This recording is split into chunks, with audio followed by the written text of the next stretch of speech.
تو مسئلہ ہے اسلام آباد کا. ایک تو دیکھیں آئی ایم ایف سے آپ نے جو آر ایس ایف سسٹمیبلٹی فیسلٹی ہاں RSF آر ایس ایف کے تحت آپ نے پیسے لیے $1.4 بلین billion. ڈالرس. وہ جو آپ کی ریکویسٹ انہوں نے اپروو کی ناظرین، اور اس میں تھا کہ آپ نے انوائرمنٹ کو کیسے بہتر بنانا ہے، اس کے متعلق جو اور بھی پروجیکٹس ہیں، چیزیں ہیں، وہ بھی قسطوں میں پیسے مل رہے ہیں. لیکن اس کے ساتھ ساتھ خاص طور پہ مہتاب صاحب جو کچھ اسلام آباد میں کچھ عرصے سے ہو رہا ہے، اس پہ بہت سارے صحافی، بہت سارے سول سوسائٹی کے لوگ اور بھی لوگ جو ہیں وہ اس پہ باتیں کر رہے ہیں، اور ہمیں بھی میرا خیال ہے کرنی چاہیے. جس تیزی سے اسلام آباد کے درخت کاٹے جا رہے ہیں، جس تیزی سے اسلام آباد کو ڈیولپ کرنے کے حوالے سے اس طرح کی منصوبہ بندی کی جا رہی ہے کہ اس کی گرینری ختم ہو جائے، اس کا سبزہ اور اس کا جو نیچرل ایک ماحول تھا وہ ختم ہو جائے، وہ بہت بڑا کوشچن ایک بن گیا ہے. خاص طور پہ سید بادشاہ محسن نقوی، ان کی قیادت میں جب سے یہاں پہ وہ آئے ہیں کمشنر صاحب محمد علی رندھاوا لاہور سے،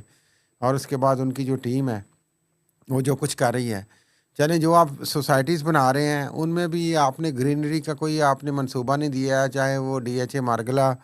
وہ ہے انکلیو ہے یا اور بھی چیزیں ہیں. اب پوری مارگلا روڈ دوسری جو ہے مارگلا ایوینیو، ایران ایوینیو جس کو آپ کہتے ہیں، جو ٹیکسلا کی طرف GT روڈ کی طرف جاتی ہے، ارد گرد آپ دیکھیں بے تحاشا ڈیولپمنٹ ہو رہی ہے سوسائٹیز کے لیے. وہاں پہ C سیکٹر اور جتنے بھی ہیں D سیکٹر ایکسپینڈ ہونے ہیں آگے.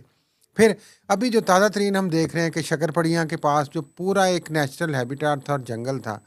اس پہ درختوں کی کٹائی ہو رہی ہے مسلسل، اور کہا جا رہا ہے یہ پارک وسیع ہو رہا ہے، کہا جا رہا ہے کہ اور چیزیں ہو رہی ہیں، کہا جا رہا ہے جی ترقی ہو رہی ہے،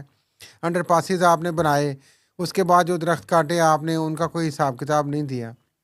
تو اس پہ بہت زیادہ احتجاج ہو رہا ہے. اس پہ ہم نے تو گزارش کرنی ہے محسن نقوی صاحب سے بھی، اور بھی جو انٹیریئر منسٹری کے لوگ ہیں یا جن کے انڈر ہے، یا CDA کے آپ کو پتہ ہے جو ایک اسپوکس پرسن ہے ماشاءاللہ نوازش صاحب ہیں کوئی،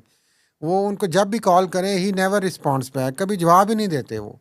یہ کسی ضرورت نہیں ہے نا. ہاں